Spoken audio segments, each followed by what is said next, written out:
Hello, Wellness Dailies. Welcome to the Wellness Table. I'm your host, Dr. Cheryl Bothwell, and I'm really excited about the show that we have for you today. Last week, we talked a lot about is red meat bad? We got a lot of feedback on that. We talked about protein. So today, I wanted to explore the topic of protein. And there's so many questions that I'm asked all the time is how do I know if I'm getting enough protein? It's a big concern. And as people are trying to eat healthy, they want to be sure that they're getting enough protein. But what types of protein do we need? What's the best amount and types of protein to build muscle mass and for muscle growth? And what factors might slow down protein synthesis? That's what we're going to be talking about on today's show. First thing I wanted to talk about, just to highlight at the top of the show, is I like to look at what's latest in the news or on television or on some of the social posts. And there was a real debate this week in the nutrition community that was sparked by comments by Dr. Mark Hyman. The comments that Dr. Mark Hyman made on national television were how dietitians have sort of sold out to the food industry. And he was specifically thinking and addressing, as what it appeared, the intuitive eating dietitian group. And of course, Sammy Previtt from Find Food Freedom, they are a group of dietitians with an online program.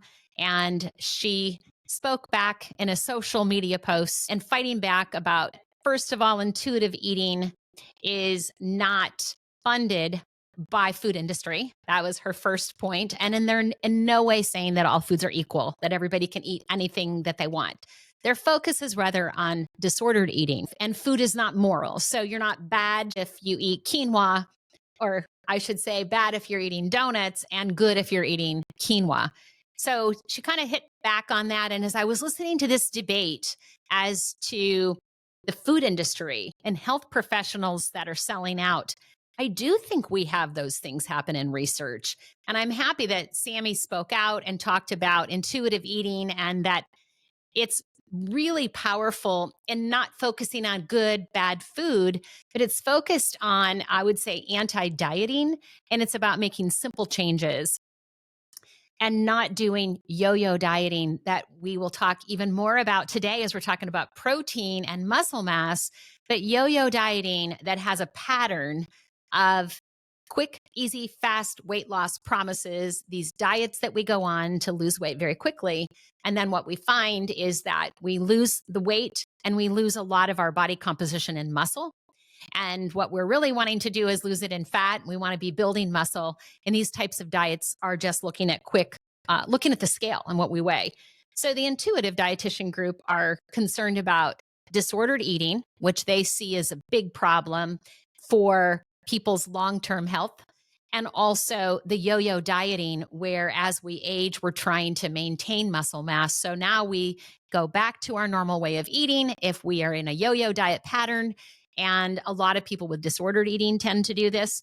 And then we end up losing muscle, go back to our eating pattern and gaining fat. And we begin to have a much higher composition of body fat than muscle. And ultimately, what we find and what we teach as dietitians, my doctorate's in clinical nutrition. I'm a registered dietitian, and I understand this very much. And we see clear research that we're better off to stay at our overweight and hold that weight than to go on these yo-yo dieting patterns, because at least we're maintaining our muscle.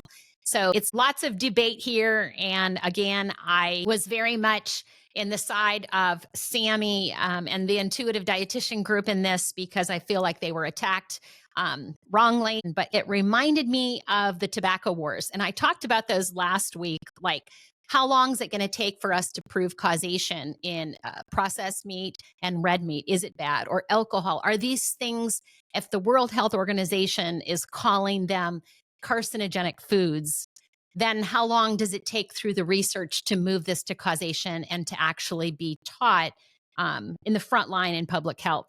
And so as I looked at what Dr. Mark Hyman was talking about is dietitians selling out to food industry, it reminded me of physicians and health professionals that did sell out to the tobacco industry. They worked for these industries. The researchers did. They funded research, and the politics that can be behind and drive nutrition research is alarming.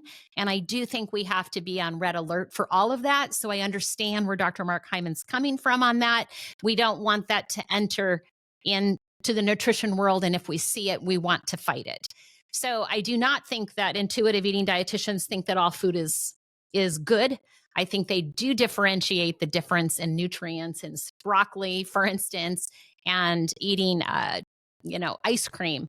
But the point is really different, and they're not focusing on specifically the foods. It's a different philosophy, and it's very supportive for eating disorders. Another thing that I thought was really great is that I was preparing for the podcast, and then this week I saw Dr. Peter Attia release a podcast as he's having a conversation with Dr. Luc Van Loon. Hope I say his name right. He's a PhD, a professor of physiology and exercise focused on skeletal muscle metabolism, exercise, metabolism, sports, and clinical nutrition and aging. Great resume. And I was really excited to listen to the podcast. So many of the insights from their podcast will provide valuable foundation for today's topic on protein. And I'll highlight one of the quotes from Luc Van Loon. And he is saying it's exercise that makes you respond way more to the same or less amount of protein that you ingest. So as we're talking about protein today, I love this twist that came in, and I brought this into today's podcast because as we're really thinking, I need enough protein so I can build muscle, I think this really helps us balance the equation. They also discussed a term, anabolic resistance. We're familiar with insulin resistance, and understanding anabolic resistance is something that I think would be very helpful, and its impact on exercise and dietary protein and healthy longevity. So today we're going to look more into what is this anabolic resistance and what do we need to know about it. So what Dr. Peter Attia is suggesting is that you can take an aged individual who might have 20 to 30% less anabolic response to protein compared to a younger person. And if you exercise them, you can bring them up to the same level as a younger person. Well, that was exciting to hear more research moving in that direction. So we're going to highlight many of those points today on the podcast. So I think you're going to really like to listen to today's episode all about protein, but also this impact on ultimately body composition. And I thought it tied in so much with the intuitive eating and their concerns of yo-yo dieting. And this is all really coming together. And my goal is to get the latest of what's out there and bring it to you, to the wellness table, with the insights and what does this mean for us, and how do we know if we're doing everything we can to live as healthy as we can be for the most amount of years. Healthy longevity is the goal. So what we're seeing from Dr. Peter Attia's podcast and the research with Dr. Luc Van Loon is that physical inactivity may be the main determinant of anabolic resistance and age in an individual. And it's simply activity that is more of the issue, or inactivity, compared to protein. But Dr. Luc Van Loon points out the good news is you don't have to start exercising at 40 to have good muscle when you're 80 years old. You can still start at the age as late as 70. But of course, it's better to do it at the age of 40, at any age. But it's also showing that our muscles are responsive to physical activity, because he's a muscle metabolism expert. And he's telling us that even at 100 plus age, the muscle is responsive to physical activity. I loved seeing this research. There's so much hope for us at any age that we decide to start moving more and eating well, our body will respond. The challenge, however, is if we wait till we're 70, if we wait till we're 60, if we wait too long, it might be difficult to do the same training loads. So the muscle itself would still respond, but we may have a knee injury now. We may have a sports injury. We may have an illness that limits our ability to do some of these things. So again, it might be difficult for an older individual to do the same training load that someone that is younger.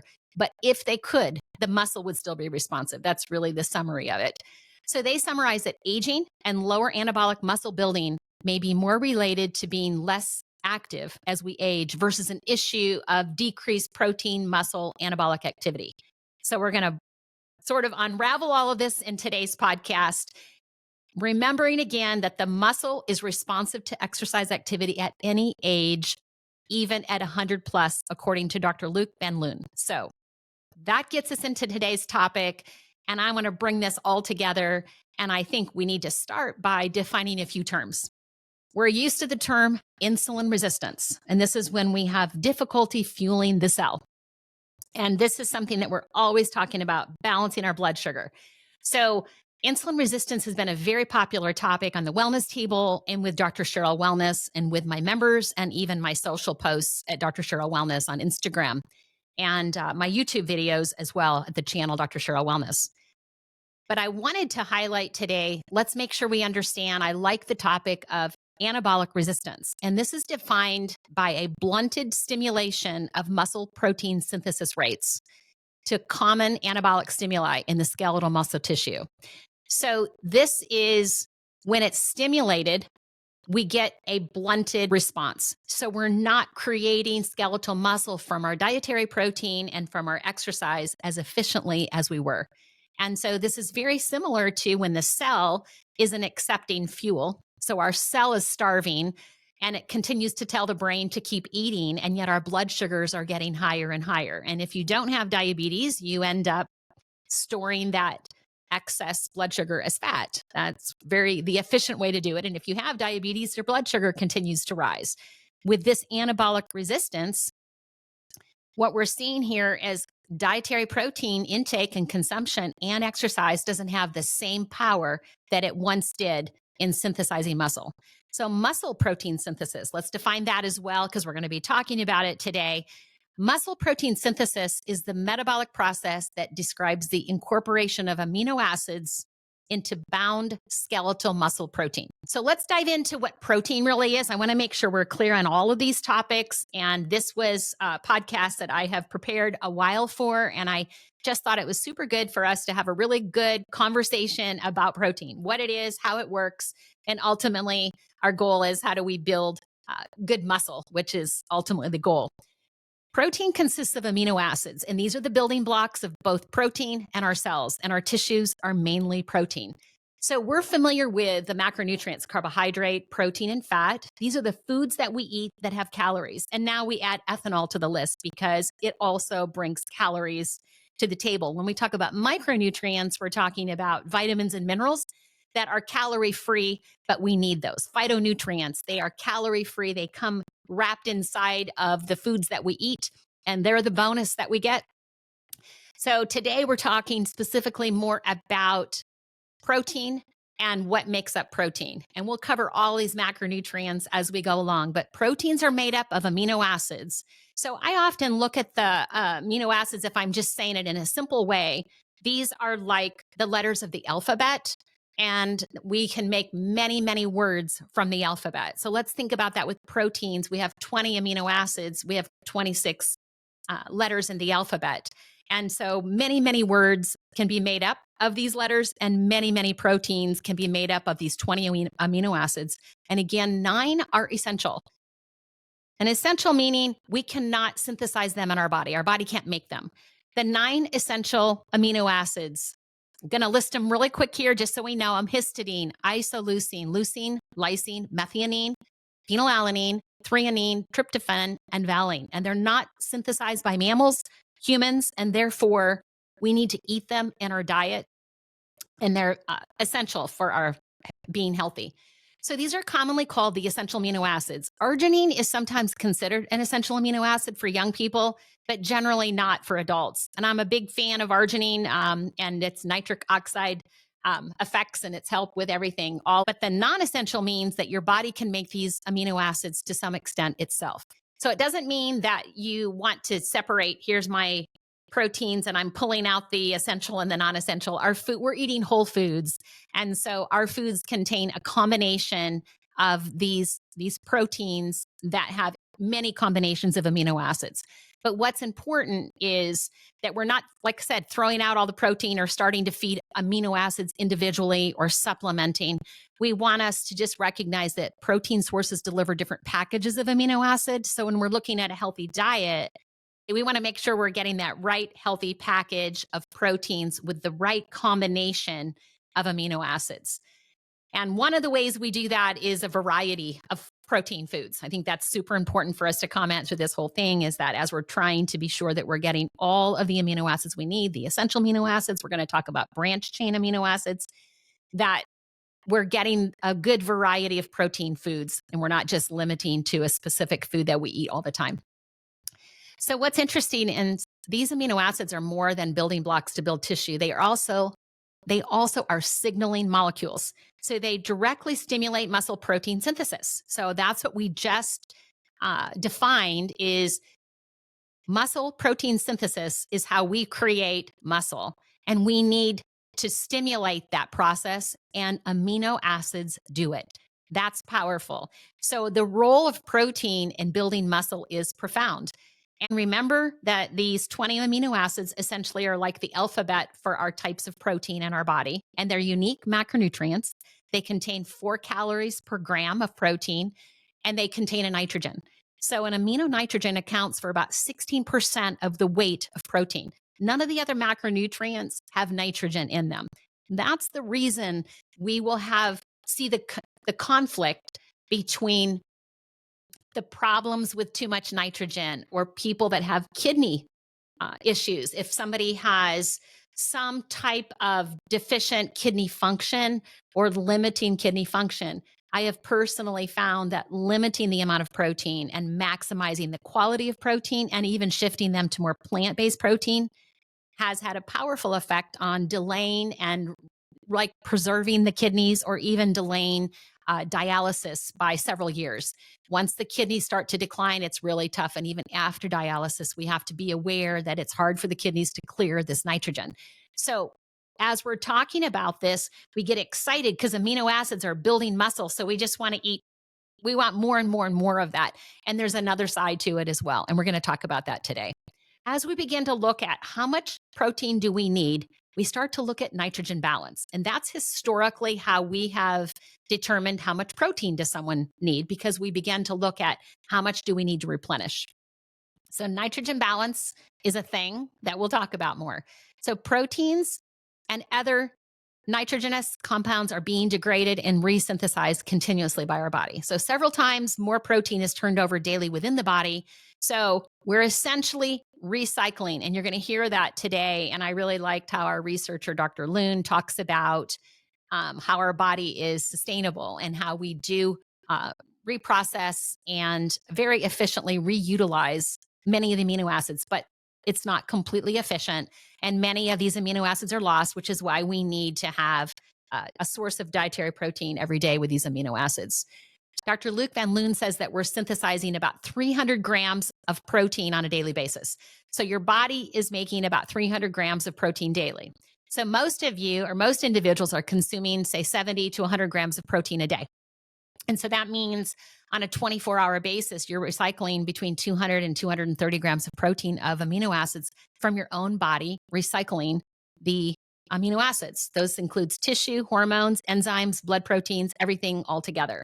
One of the things that Dr. Loon pointed out is if you look at your arm and how what you see there, every 90 days, you essentially have a new arm. Our brain regenerates even quicker.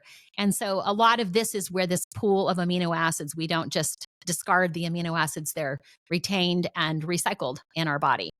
So I thought that was a super important part, because as we're looking at now, when we move into how much protein do we need, I've heard people say we need 300 grams of protein a day.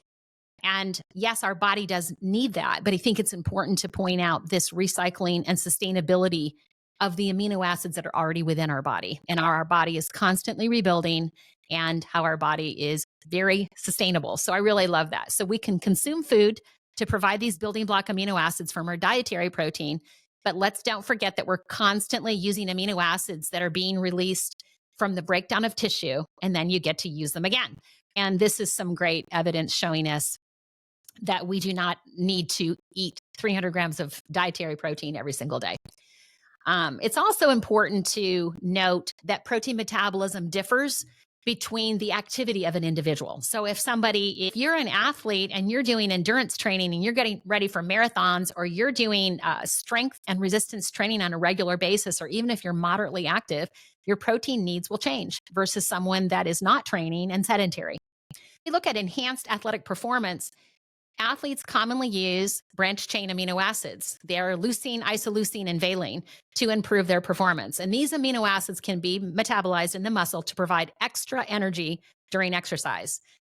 They've been shown to really help with muscle recovery. And so I kind of highlighted some of the branched chain amino acids because I see a lot of my clients coming to me with supplements of branched chain amino acids and concerned if they're getting enough of these as they're trying to build muscle. So I wanted to highlight those as we're talking about protein. These branched chain amino acids, leucine, isoleucine, and valine, they're nutritionally essential and they cannot be synthesized by the body, and they must be supplied in our diet, the types of protein that we eat. And the branched chain amino acids, they are essential, but they're different because the liver lacks these enzymes for their catabolism. So it's important for us to get these branched chain amino acids. And again, they're in all the foods that we eat, but we're going to talk today to make sure we're highlighting what are these needs and make sure we haven't left any stone unturned when it comes to protein, the types of protein, how much we need, how do we stimulate skeletal muscle mass and growth, and how do we reduce muscle breakdown. Goals is to reduce muscle breakdown after workouts. And we're going to talk about that. How can we improve our recovery days after we've done big workouts, cardio versus resistance training, and reduce muscle damage as well as soreness? And how many amino acids do we need? And how do we do that? And we're going to talk about that and not leave any of that out today. And next, I want to talk about how much protein that we need. And I wanted to highlight all the different sides of this because you'll hear a lot today from Dr. Peter Attia from this latest podcast. You're going to hear my thoughts about protein. This Dr. Loon and this PhD researcher looking at muscle metabolism, love this contribution. I also want to look at what others say about it. So we're going to highlight a little bit about what Dr. Dean Ornish says. He's a cardiologist and a researcher. He created the Ornish diet. And he recommends for muscle recovery on that one topic that we consume protein 20 to 60 minutes post exercise, that it wouldn't specifically have to be in a supplement. Some people believe it should be a powder or these branched chain amino acids as a supplement. And others say it can be 10 or 20 gram post exercise snack, but to ideally do it within that window, this anabolic window that we call it, between 20 to 60 minutes. And we'll talk a little bit more about that because I have shared different thoughts on that in the past. What I have learned so much. I've talked about my daughter having cancer, but when she was born, she was the youngest ever diagnosed with growth hormone deficiency. And I haven't talked a lot about growth hormone, so I've dove deep into hormones, and I would love to be talking more about growth hormone, but I'm always looking for how can we get the most growth hormone surges. My daughter lacked it, and we had to give her growth hormone injections on a regular basis starting at the age of 8 months. But as we look at what growth hormone does for humans, we see growth hormone slowly declines as we age. It's sort of abnormal to have growth hormone problems when we have a child, and it creates growth problems and things like that, like it did for my daughter. But as we look at growth hormone as we age, that's another way to improve muscle mass. And so I have looked at all the things that trigger growth hormone, and it was waiting 2 hours after we exercise and to not eat before we exercise and then wait 2 hours post exercise and drink more water. And this work is highlighting a different approach to that. And I think that just to highlight what I have recommended, you may have heard me recommend it, and it's very much focused on growth hormone. So today, this was a twist for me. And again, I'm following the research. So I'm all in, and I see from the studies, we'll talk about them today, that in muscle recovery, post exercise, there is an anabolic window that has been shown in the last decade, even more powerful. And so I'm all about it and talking about it more today. I still will dive deeper into what the growth hormone connection is because I find this to be interesting, and I'm not hearing that talked about in these new studies. So again, that's a link that I'd like to tie together. But right now, as we're talking about this anabolic window post-exercise, it appears that we need to replenish our amino acid structure, and especially these branched chain amino acids and these essential amino acids in the foods that we get post-exercise. So now let's talk about how much protein we need and where do we get our protein. And I find that audiences, clients meeting me individually, group classes, all of my career in nutrition. One of the first questions, since they can see that my program is very plant forward, it's a whole plant forward approach. And so the big question is, where will I get my protein? And so I have always responded based on the research that I've seen, my research, that we get plenty of protein, even if you're on a whole food plant based diet with a variety of proteins or plant proteins eaten at every single meal. And so, in fact, my typical response is that most people, rich or poor, are eating too much protein. They're definitely getting enough protein. And so eating too much protein has been more of the problem, and we store it as fat. And this podcast was very much opening my eyes to, do we have it right, and explore it together, as I've promised, following the science. So I'm always assuring people in the past, if you consume an adequate number of whole plant foods and an adequate daily calories, again, that's key because you have to eat enough of the calories. It's very difficult to eat too little protein. And again, I want to highlight, if you're eating whole plant foods, I think it would be easy to get too little protein if you were living on sugar sodas and candy bars. That would be, you wouldn't be getting enough protein. But most people are eating quite a bit of animal protein. And so I have spoken about that. Again, that's what you saw last week's podcast on, is red meat bad? What about processed meats? And that's what a lot of America is eating. So not really seeing a problem with too little protein unless they have a lot of refined carbs and fats like in their diet. So this has been my greatest challenge, actually. And like I said, is to try to put someone on a low protein diet. I find a low protein diet's pretty hard to follow, and I find that most people wouldn't find it palatable. So a lot of times too, in the elderly population that aren't eating well, they're not eating enough calories. So usually, again, if we're eating whole plant foods, if we're eating a mixture of different proteins, and if we're eating enough calories, this isn't going to be a problem. This is, how much protein do we actually need? And this question has so many layers and so much to talk about. So one health organization, just before the podcast, see if they change their view, the Academy of Nutrition and Dietetics, that's the registered dietitians organization, and also the American College of Sports Medicine, since we're talking about activity and muscle building, and it really ties together food and exercise and fitness together. So I put all those three organizations in, and regarding, I'm looking at what are their recommendations for protein requirements. They all align, and they agree that a healthy person needs 0.8 grams of protein per kilogram of body weight per day. So that's still holding, and that is what I have been taught in all of my years of being trained as a dietitian, my doctorate in clinical nutrition. And again, remember this evidence of how much protein does someone need. As a dietitian, as a doctor of clinical nutrition, my focus has been looking at the individual. So I want to share with you today how I do that, and just give you a little bit of insight into that there are many people that need more protein than that. And everybody population, we see that as the adult body diminishes with age, we see the muscle mass. Their non-muscle mass is not affected, but we see the muscle diminishes extensively, and it's compensated by an increase in body fat. So what we're seeing is a shift from less muscle and more body fat as people age. And again, this is going to affect their metabolism. And again, we're having trouble looking, this anabolic resistance. And how do we help these people? How do we help someone that's aged regain muscle mass? And is it possible?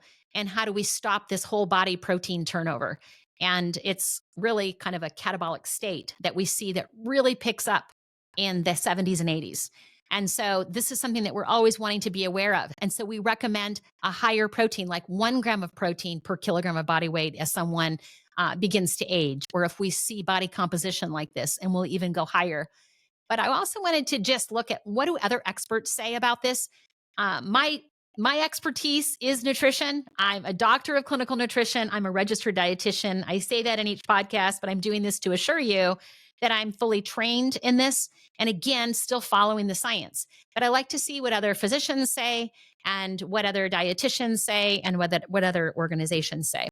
And there's Dr. McDougall has just been someone that I know dearly and done great work. And his focus has been very much about high carbohydrate, vegan diet. And you see the results with his patients. He's done great work with people that need to lower lipids, improve cardiovascular disease.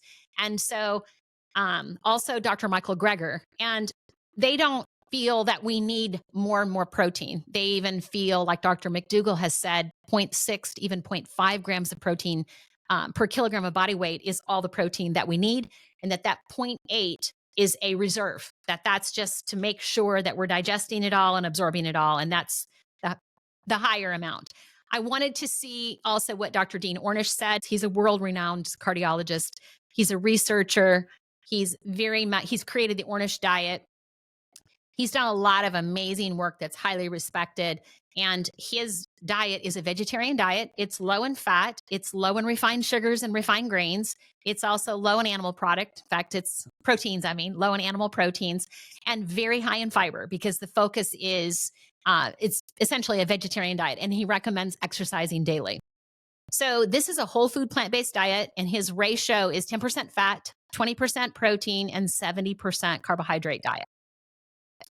I will talk a little bit more about the percentages of calories, because it's really important when we're looking at percentages, because they can be very deceiving, because we can say that we recommend 10 to 20% protein, but it's based on how many calories we have. So if we're trying to lose, like if this is a calorie restricted diet, like a lot of Dr. Ornish's patients are trying to lose weight, they have cardiovascular conditions, and if they're trying to lose weight, and they're avoiding other simple carbs like alcohol and processed sugar and refined grains, then he's commenting that his plant-based proteins are going to average about 80 grams of protein a day, which ends up being about 21% of the calories. So this can look like a high protein diet if you just went by percentage, but it's because number one, it's a low fat diet. 10% fat is really hard to get to. That's a super low amount of fat in the diet. It's something that I don't do with my recommendations and my meal planning tools. I do not go that low, and I don't see that I need to go that low to get really great results. And I find that that's a number that's super hard to achieve. And most people that are doing this kind of fall off of this in time. Yeah, they get good numbers, but it's hard to maintain. I would say that about this. But ultimately, I just thought it was interesting how much protein that Dr. Ornish would have in his diet. And that still gives you 70% of your calories coming from carbohydrate. So again, his protein sources are coming from plants, and it's a well-balanced variety of plant proteins like beans, legumes, nuts, seeds, and whole grains that are all packed with protein. That's coming straight from his website, just so that I could quote correctly what he recommends. So Dr. Ornish said about exercise and strength training, and if people that were using his Ornish diet or his Ornish program, or they were going on a vegan diet, if he recommended that they need more protein. And he explains again that we're getting plenty of protein. In fact, he makes the comment that most people are eating twice as much protein as they need in the United States. And he also assures people that if you consume an adequate number of non-sugar calories, it's difficult to eat too little protein. And I think that's what I said that I have found at the top of the podcast from my observation and what people eat that I have seen. He also, though, does recommend some additional protein if it's based on the intensity of the personal exercise and weight training. So if your exercising is moderate, he recommends increasing protein to 1 gram per kilogram of body weight. Is sufficient. So that's 0.45 grams per pound. So if you're going to make this really simple, you could simply round that up to 0.5 grams per pound, I think. And you could say if somebody weighs 150 pounds, you could cut that in half and say he's recommending 75 grams of protein a day. What I found interesting is that he recommends 80 grams of protein per day for everybody. So I guess there's a limit. I should start this up at 200 pounds, because it doesn't apply, because he's recommending approximately 80 grams of protein per day. So again, that would be higher than what some of these recommendations are. And so it looks like to me he's hitting about a 1.1 gram per kilogram for everybody in his program. And I think that's because the calories are probably less, but he's not advocating for less calories in his program. It's just that you can't eat that much of these kinds of whole foods. So if you're a weight trainer at moderate to high intensity, or you're training for an athletic event such as a triathlon, Dr. Ornish will move up to 1.2 grams, which is per kilogram, or 0.6 grams per pound. So he also and I said this at the top of the show, that he recommends, Dr. Ornish, consuming from muscle recovery after exercise, consuming some amount of protein, a variety of protein between 20 to 60 minutes post exercise. And again, we're going to see other people talking about this as an anabolic window. So again, as we're looking at um, what this means, if you weigh 150 pounds, you're healthy body weight, your exercise is moderate, and you estimate what would be my protein needs, again, you're going to be in that 75 to 80 grams of protein per day if you're following Dr. Ornish's diet and his recommendations. And this would be slightly higher than the World Health Organization, the Academy of Nutrition and Dietetics, but right in the ballpark. So I was interested because then I listened to the podcast with Dr. Peter Attia and this Dr. Luke Van Loon. And again, Dr. Luke Van Loon, this is a specialist of muscle metabolism, and love to see this real work and hear from them, the people that are actually doing the research, since I really like to get it straight from them and to see how they would apply it. And so Dr. Peter Attia did a great job of interviewing him. It was a really great podcast, and you might really enjoy listening to it, but I have definitely highlighted all of the points here so that you don't have to listen to it if you don't want to listen to all of these different podcasts. But they consider that these protein amounts, this 0.8, the World Health Organization's recommendations, the Academy of Nutrition and Dietetics, would be insufficient, and that they recommend protein needs much higher for those that want to build muscle, and if their training volume is higher, and also for older adults, and again, people that are very active. So Dr. Peter Attia, in a summary of it at the top of this, and we'll dive into it a little bit more where he's coming from, but he overall recommends about 1.6 grams of protein per kilogram of body weight to effectively maintain and build muscle. And Dr. Luke Van Loon agreed. And so that, again, is not for someone sedentary, but this is for someone that's actually wanting to effectively build muscle, and they are exercising. So this is for people that are doing more intense workouts, resistance strength training. And if you're really doing bodybuilding, they will move this recommendation up to 2 grams. That seemed to be their top 2 grams of protein per kilogram of body weight for someone that's really doing some intense workout and training, the intense athlete. So that was their range, 1.6 grams of protein to 2 grams, depending upon the intensity of workout. And again, both Dr. Peter Attia and Dr. Luke Van Loon agreed. Now, I thought Peter Attia, from looking at his social posts and things, recommended a much higher amount of protein than what he identified it here. I thought he was really shooting for a lot of protein per meal. So I was very interested to see in this podcast that his numbers were not nearly as high as I thought that they would come in at. And so what Dr. Attia's recommendation for an athlete looking at an individual meal is they kind of came in that 20 grams of protein would be enough, but that, and we'll talk about this a little bit more today, but the issues of digestibility and absorption, again, like if you're eating your protein from different sources, like whey protein is a faster protein than casein protein. If you're eating beans and the hulls are removed and the beans are blended, they're going to absorb better. Again, there's just different ways we cook and prepare food. They also compared the difference of steak and how we chew to ground beef. And ground beef would be a faster source and a more absorbed source of protein. So I thought that was very interesting. And we'll talk more about the types of protein and how they're absorbed. So they recommend, as a safeguard, 30 grams or more of protein per meal. And if you're a healthy body weight of 198 pounds or higher, and again, I said if that's a healthy body weight for you, they suggest moving up to even 40 or 40 plus grams of protein per meal, which is where I thought he would land a little bit more. And I think that, again, is for like the super athlete. So I thought this was interesting. And again, I'm listening to all these things and it's triggering the word athlete. Dr. Peter Attia's recommendation for an athlete. What's an athlete?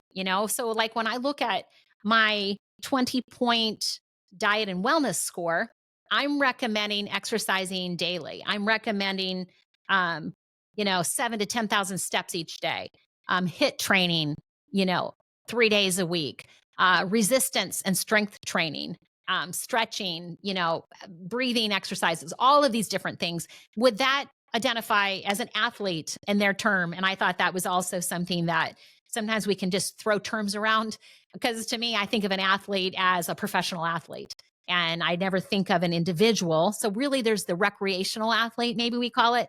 So it triggered me when I was looking for the mission statement for Dr. Cheryl Wellness. I saw and I loved my favorite mission statement out there is Nike's definition um, and their mission statement. And I had to quote it here because it fits so perfectly right here is to bring inspiration and innovation to every athlete. This is Nike's mission.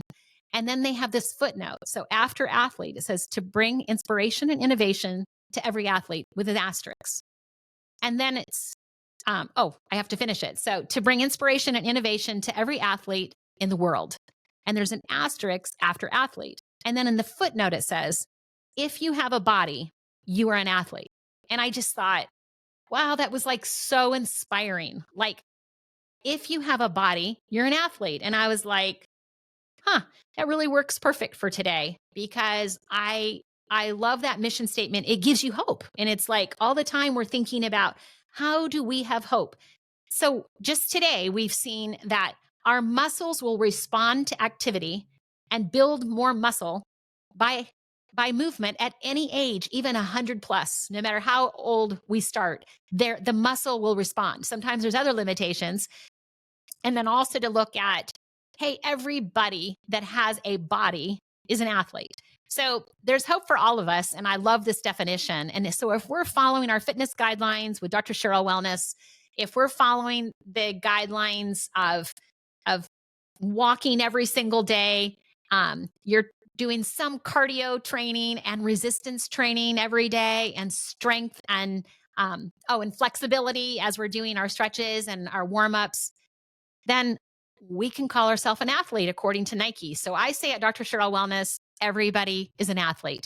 And so if we're following these types of moderate activities that are recommended and you're getting close to your 20 points in your wellness score and you're checking those boxes for movement, you're an athlete. And so let's, as we're going through today, put yourself in the athlete category of a moderate athlete. And if you're going to go more intense with it, the numbers will be higher. So as we discuss it today, I want you to know that you're an athlete if you're checking the boxes and the recommendations for exercise with Dr. Cheryl Wellness on the wellness score. And that helps us define it. So if someone's sedentary and they're not as active versus someone that's active every day, the athlete, the moderate athlete, or someone that's 50 years of age or higher, the protein needs change. And so that's what we want to highlight is how much protein do we need? And if we're an athlete, what's that number that we recommend?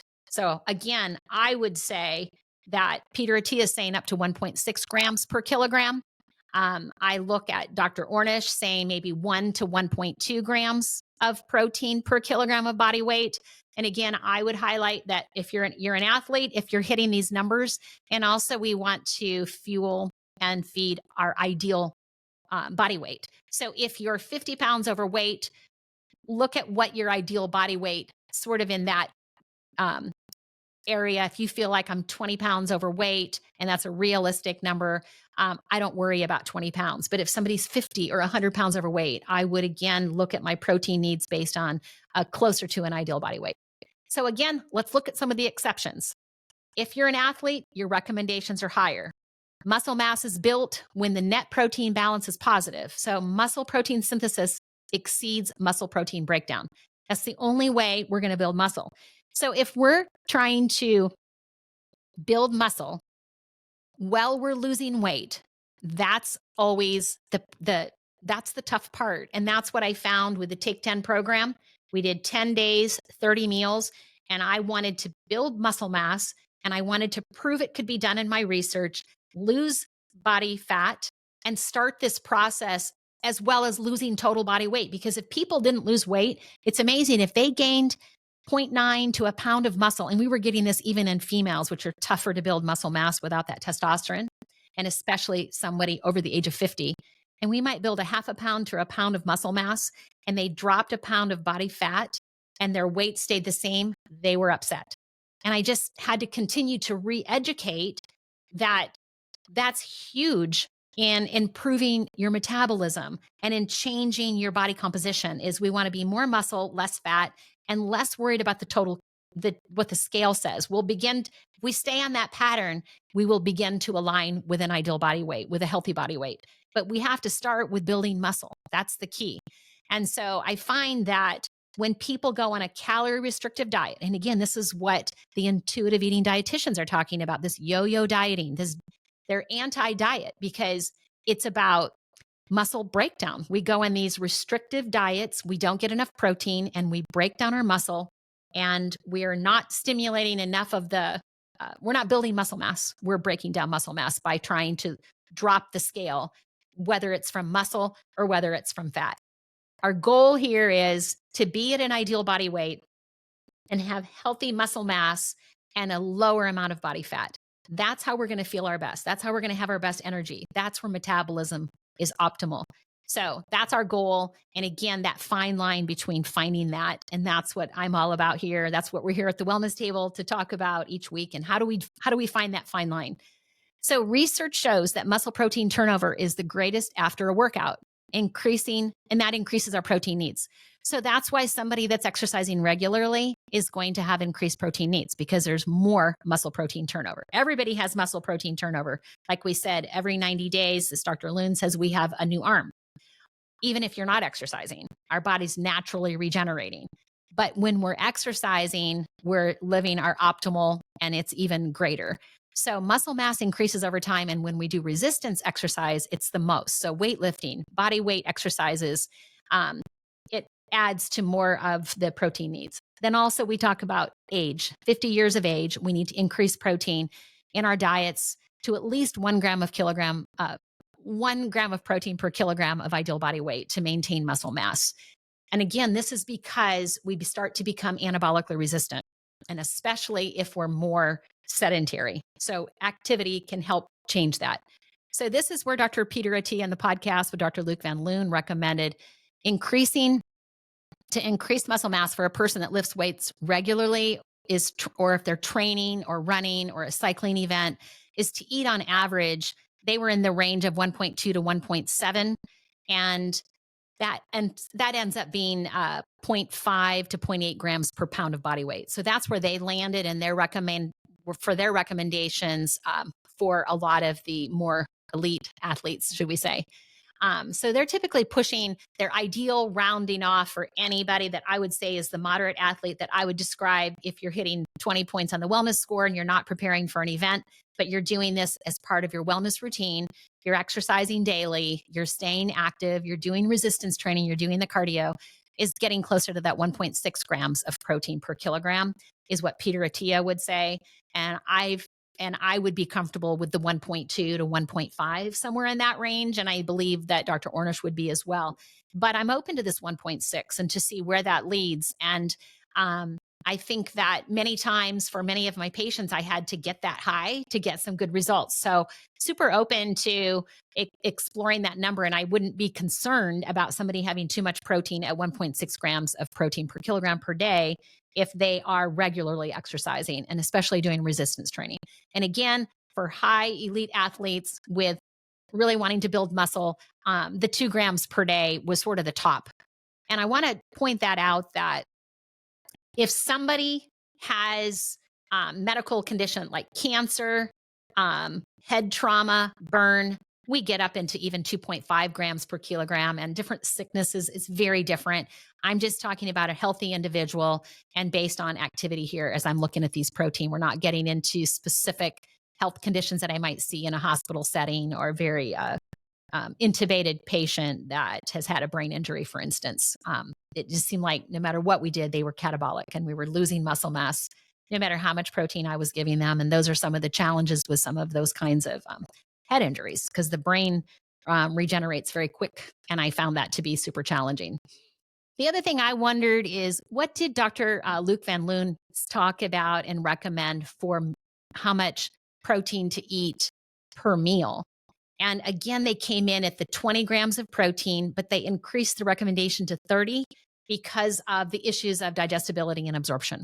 So, and again, they said if you weighed over a healthy weight of over 198 pounds, you might need to get up to 40 grams of protein per meal. So again, the Academy of Nutrition and Dietetics recommends also adjusting protein needs for all these same factors. And they would go with the zero 0.8 grams per kilogram for the normal person, healthy person, and 50 plus age, increase that to 1 gram per kilogram of body weight. So, and again, with athletes with regular exercise, endurance, weightlifting, the recommendation can go up to 1.2 to 1.7. So, this is national organizations. We're really all very much aligning. And when we think that we're not, I think a lot of times what I wanted to point out was a little bit about the percent of protein versus the grams of protein. And then we're dealing with kilograms and pounds. And I think the math can get us all really confused. But when you start to look at these numbers, I think a lot more people are aligned than disaligned when it comes to how much protein we need actually to build muscle mass. I think we're really closer to this than I even thought before I started preparing for this podcast. So, especially serious bodybuilders, everyone agrees if they're trying to build more muscle mass, that they will need to eat more protein. So, this was the interesting part, though. And again, this percentage of calories comes in. Endurance athletes like cyclists have a low body weight. They'll weigh, like, let's say 140 pounds, 143 pounds was one of the examples that this Dr. Loon gave. And they'll consume a lower percent of calories from protein, like only 10%. And this is of their total energy intake of all their calories. But they're actually still ingesting greater than 2.5 grams of protein per kilogram of body mass daily. So I think this is what's important is when we're looking at the grams of protein per day and meeting our requirement for our ideal body weight and what our goals are. This is where 10% might look like, oh, cyclists are on low protein diet. And if we look at Dr. Ornish's diet and we say, wow, he's hitting 80 grams of protein a day and he's recommending about 21% of his diet, a lot of people are going to say that's a high protein diet. And that's what we look at. We look at the percent of distribution of energy, carbohydrate, protein, and fat, and we describe them as high protein, high carb, low carb. And so if we were to describe anything that's over 12, 15% protein, we would start to describe that as a high protein diet. And that's very deceiving because of the change of calories. And the only way that would apply is if everybody was applying their diet to the exact same caloric intake. So if everybody was on 2,000 calories a day, then those numbers would matter. But these calories are all over the place because of their body size. Endurance athletes need so much carbohydrate to fuel their body. They can need up to 350 calories of a simple glucose to fuel their bodies on these long runs. And so, depending again on how fast they're running and what they're doing and their body size, so, or a cyclist and however they're burning that energy, and they are not going to eat the same amount of calories per or grams of protein per that moment or that meal. But at the end of the day, they've still gotten a good amount of protein and met their amino acid needs so that they don't lose muscle. And that's the goal. I think the real challenge here is when somebody goes on a calorie restricted meal. Well, I want to go back to this topic again. So I just want to make sure I hit that point really well is again, grams of protein, percentage of calories of the diet of protein can all be super confusing. So again, when we're moving from the cyclist, now let's look at someone that's on a calorie restricted meal and they're trying to lose weight and trying to maintain muscle. Like I talked about people that would come to my program. And so we're lowering their caloric intake. And to do this, we're going to be increasing the percentage of protein. So it looks like we're on a high protein diet again, but we're trying to maintain the daily needs of protein in grams per day. So the percentage of protein can be very deceiving when we're trying to define what's a high protein diet, what's not.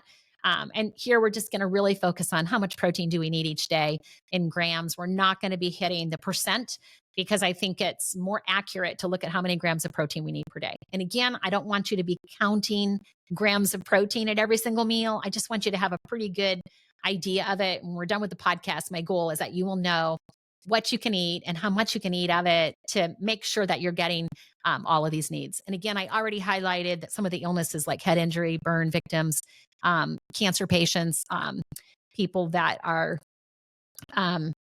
these people that may need more protein. And also I highlighted my work with kidney disease and people that have acute kidney failure or chronic kidney failure and people that are even being recommended for dialysis. And the work that I have done with shifting them to plant-based protein and lower total protein level and watching kidney function delay someone that needed to go on dialysis by 10 years was my number one. I had my first patient that happened to, and boy, I got really excited about helping people with kidney disease and really focused on that for a long time.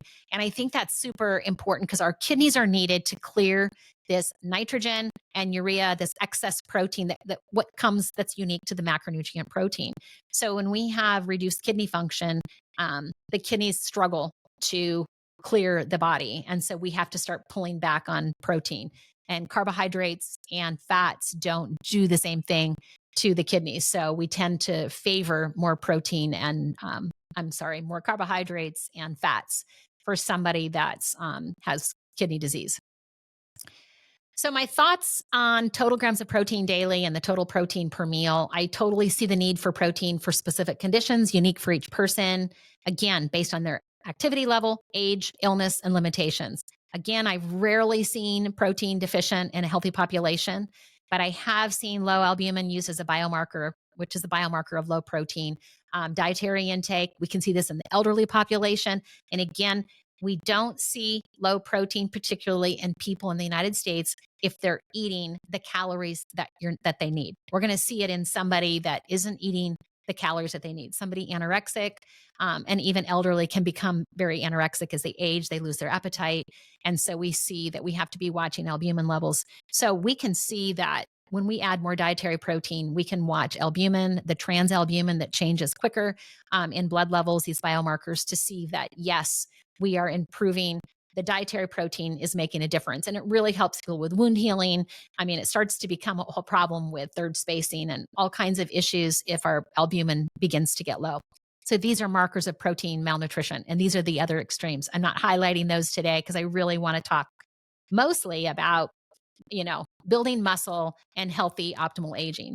So again, I've seen excess protein more of a problem and excess animal protein in the diet of the American diet being more of a problem for lifestyle related diseases and more of my concern. And so as I'm talking here about needing enough protein, let's make sure we are understanding how we do that. And I ultimately would recommend about 1 gram of protein per kilogram of body weight for most limited active people. And again, I've seen protein crush hunger, and I see it's powerful at every single meal. So I typically have seen a 20-gram protein per meal being the minimum optimal if I'm trying to drop the calories down. And what I've done in my program and what I do in my meal plan and what I recommend in my Dr. Cheryl Wellness membership that I have for people that are doing my digital diet and wellness program is that we'll move into, say, a 20 to 25 grams of protein per meal. And it might pull up to, say, 30 for people that are eating about 1,500 calories, maybe 1,800 calories. If the calories start to go up, the protein needs will increase as well. So they need to match.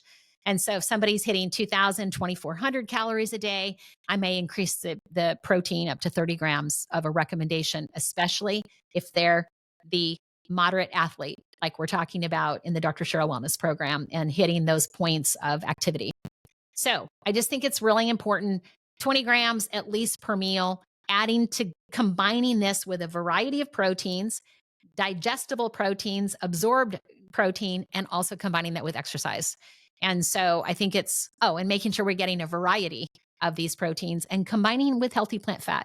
So when I can put 20 grams to 30 grams of protein at a meal and combine it with, say, 20 grams of a healthy plant fat and have whole carbohydrate foods with loads of fiber, because these whole plant proteins that I recommend at least one at every single meal come with a lot of fiber. So they have a lot of power in really healing the body. And then we combine that with exercise, 10,000 steps a day, ideal, at least 7 if we can get there. Hit training 3 days a week and 4 days a week of resistance training. You're an athlete if you're hitting these goals. So that's super exciting. So I would avoid protein intake below 0.8 grams per kilogram of ideal weight. And I'd be cautious if I'm moving above 1.6 grams of protein per day or per kilogram of body weight of a healthy body weight. And I would only consider hitting a 2 gram of protein per kilogram of body weight to be something that you're doing on a short-term basis, or for someone that has specific illness, say burn victims, like we've mentioned, cancer, head trauma.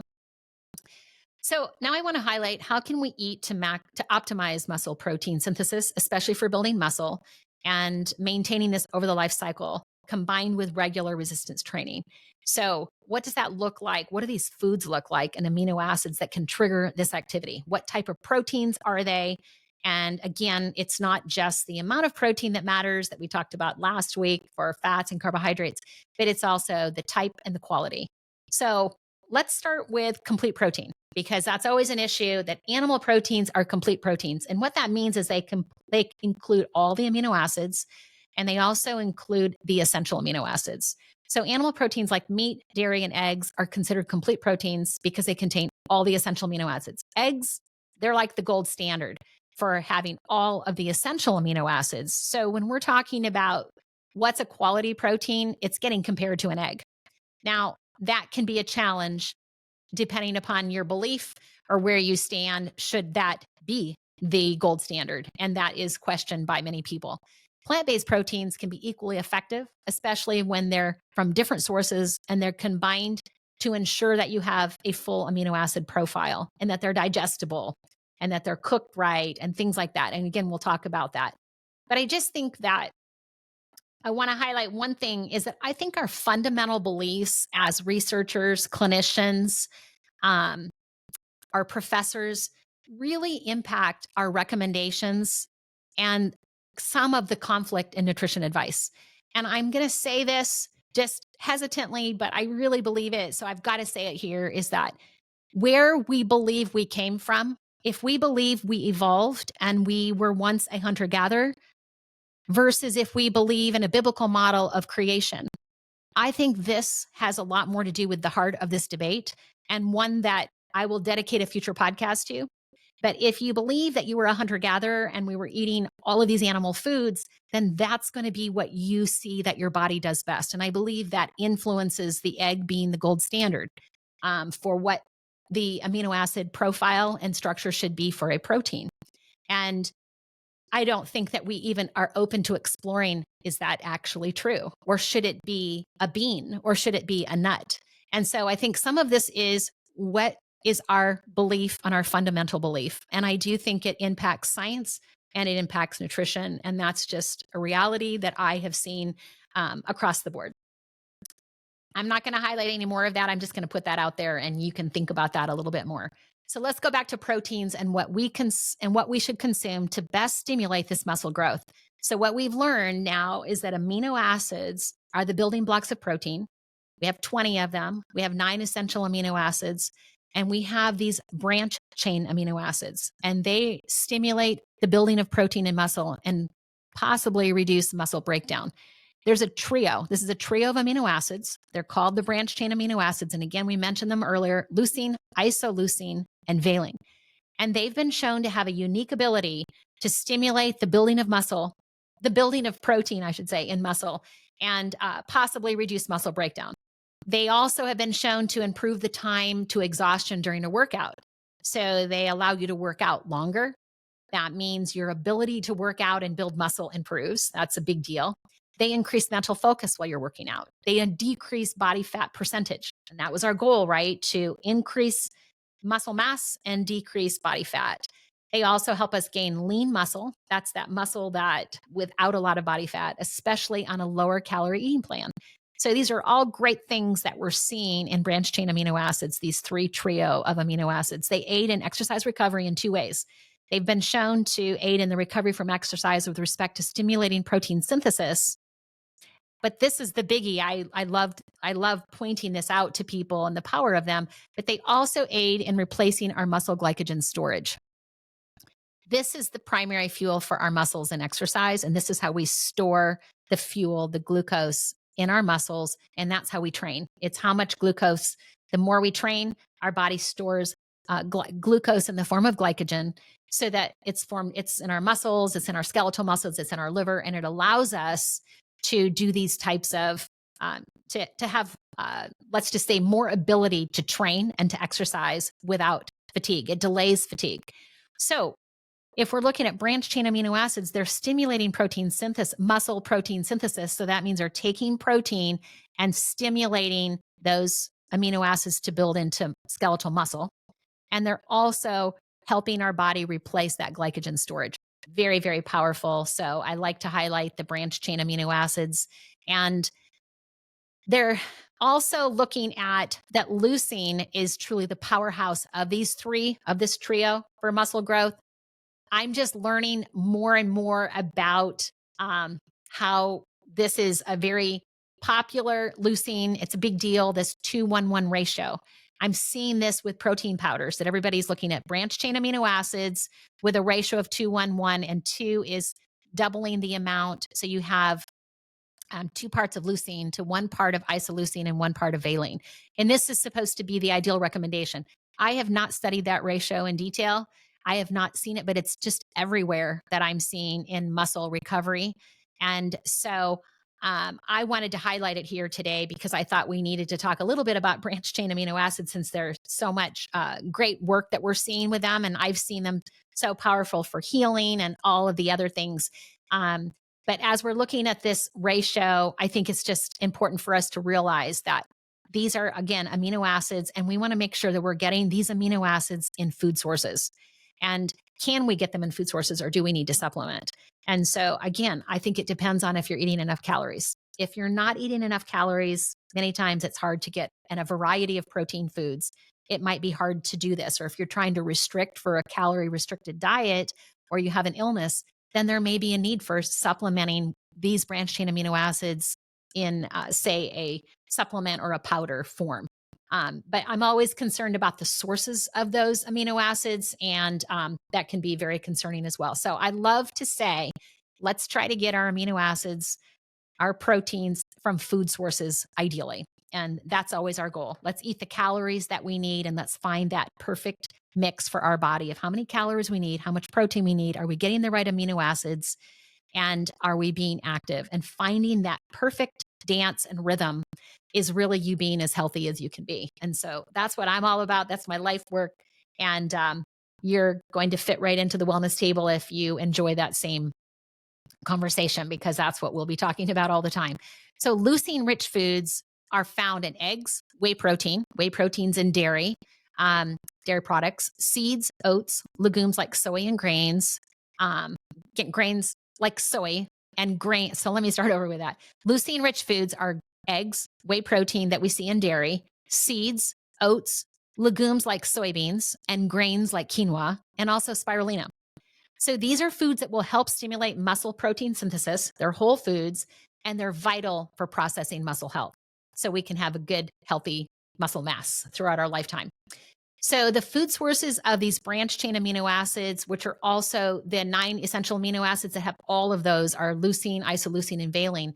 They're found meat, chicken, fish, dairy, whey protein, eggs, nuts were on the list for this. Almonds, Brazil nuts, and cashews top the list. Pumpkin seeds top the seed list.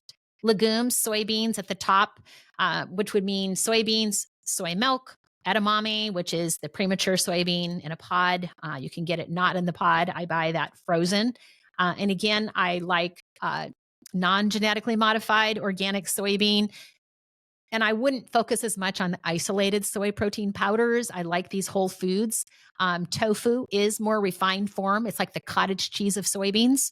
So tofu can bring a lot of high quality protein to the table, and these amino acids. Chickpeas or garbanzos, lentils, lima beans, whole wheat, and brown rice top the list for foods that are very high in these 9 essential amino acids. And that's what I would really focus on, is how are we getting these 9 essential amino acids? Because the branched chain amino acids are within these essential nutrients. These are in these essential amino acids. So because many of the foods are rich in amino acids, it's usually easy to get your daily requirement. And so, but I just want to give you comfort of foods that you're going to always be directed to an animal protein source to get all of the amino acids that you need. And yes, you will get them there. So last week we talked about, is red meat bad? And I was referencing the carcinogenic effect. They lack fiber. So I've often called animal proteins a processed food because the animal ate the whole plant food. and the burns uses the glucose for its metabolism, uses the protein, and excretes the fiber. And we're eating the muscle protein typically and the body fat of the animal. So I just consider that a processed food, and I know that's just unique to where I come on that. But ultimately, when we're talking about getting these amino acids, this is where, yes, all of these animal foods will provide these amino acids that we need. And when it comes to muscle building and these types of things, this is where you're going to see animal proteins work totally fine. It's just, what are we weighing when we look at the cancer and our overall health? So I'm always going to look at, can we have a plant-based protein, at least one on every single plate? And you will see that theme through all of this, and it will continue today. That yes, we can get our ideal perfect amino acid profile from animal protein, beef, chicken, eggs, dairy, again, eggs being the gold standard. But we can get all the essential amino acids here as well. But plant-based proteins are excellent sources of amino acids. And I think the main difference with plant protein is that we need to eat a variety of them, and that we need to make sure they're absorbed and that they're absorbable and digestible. So again, chewing. So it's just like steak versus ground beef. The steak didn't absorb as well in the amino acids as the ground beef. And again, it has to do a lot. It's just like beans that have the that are hulled, or if they're blended, they're more absorbable. So I think that's one of the reasons that they were recommending Dr. Peter Attia and Dr. Loon going up to even 30 grams of protein a day, because especially if you're doing what they called inferior protein, which is plant-based protein. I would not call it an inferior protein, but here's the list of some of the foods that are the best sources of dietary amino acids. Quinoa was the most nutritious grain available today. This is an ancient grain. It was used by the Incas. I always love the story and the history of some of these foods.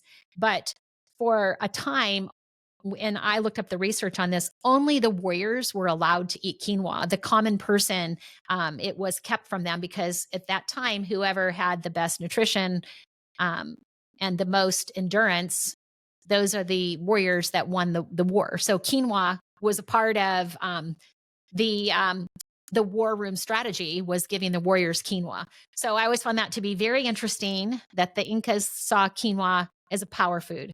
And so I have done a lot with quinoa, and I have found great success with quinoa in my program and my meal planning.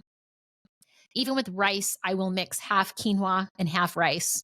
And I just find that I can then, a lot of people like white rice. They don't like brown rice. And I've been worried a little bit about the arsenic that we're seeing in brown rice, and it's lower in white rice. So I will often take even white rice because people love it. I've had people come to the program, if you take away rice, I'm not going to even stay in the program. And so I know if that you're born and that's your comfort food, I don't want to take it away. But I'm just saying, if we can combine it with quinoa.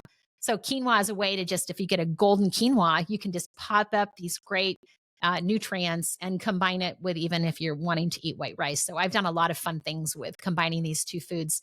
But anyway, it's the most nutritious grain available. It's an ancient grain from the Incas. It contains all of the essential amino acids that your body needs. It's loaded with fiber. It's got higher amounts of lysine than wheat or rice. And it's a really better source of amino acids than any of the other grains, actually, just the lineup of it. I wanted to highlight that 1 cup of quinoa, of cooked quinoa, provides about 8 grams of protein. And with that protein comes 5 grams of fiber. That's what you won't get in a serving of an animal protein or an egg or milk. You won't get that fiber. And we know fiber, we're talking about in our last podcast that people 50 and under, the number one problem we're starting to see is cancer of the GI tract, colon cancers, and so much of this related to low fiber. So as we're pushing more protein, my concern is, let's don't forget the whole package of what our body needs. We want to build muscle, but we need a healthy gut, and we need to turn on our body's healthy, natural health defenses. And this fiber is how we build a healthy gut, which is the foundation of better absorption of protein, balancing blood sugars, and absorbing these nutrients that we need and boosting our immune system. So quinoa is giving us all of it. We're getting 8 grams with all the essential amino acids, 8 grams of protein, all the essential amino acids, 5 grams of fiber. And so it's a power plant protein, and it's something that I would start um, experimenting with. And if that's one thing that you add, it would check box on your meal planning plate. Those of you that are my wellness members, on our meal planning, we want you to have at least one whole grain a day. You could even have one of these sources at every meal. Let's move to legumes and beans then. They're a great source of high quality protein. 20 to 40% of their protein is rich in the amino acid lysine. Um, Peas and beans contain 17 to 20% of high quality protein. Soybeans, 38 to 45% of the soybean is coming from a very high quality protein and amino acids. So, beans and legumes, quality protein. The soybean tops the list for the legumes and beans.